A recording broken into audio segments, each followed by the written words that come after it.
Dante, ano yung detalye nitong ikalawang civilian supply mission at kailan ba ito gagawin?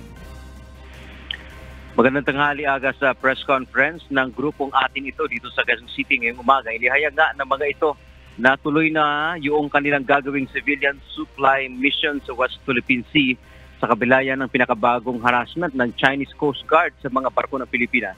Target ng grupong mapuntahan ang Baho de Masinloc at yung karagatan ng Zambales.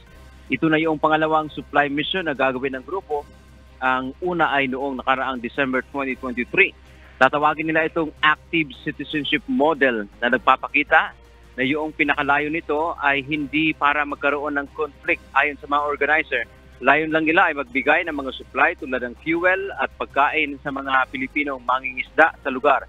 Target ng grupo na maglalagay ng mga boya kung saan may nakasulat na WPS atin ito. Gagawin nila yung ikalawang civilian mission sa May 14 hanggang 17 kung saan bibiyahe ang mga participant o mga sasama papuntang Port of Masinloc kung saan dito magsisimula yung kanilang paglalayag.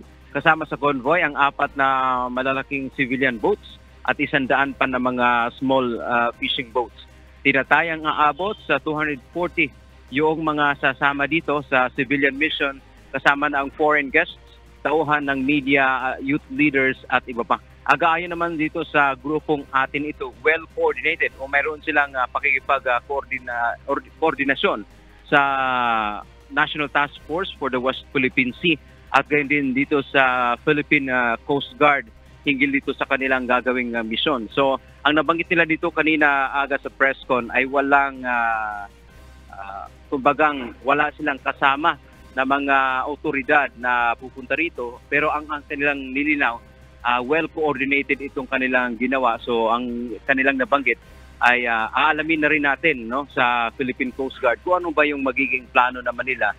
So, kung ano ba ang kanilang ibibigay na seguridad dito sa grupo na ito na maglalayag dyan sa West Philippine Sea sa susunod na linggo. Aga. Maraming salamat, Dante Amento.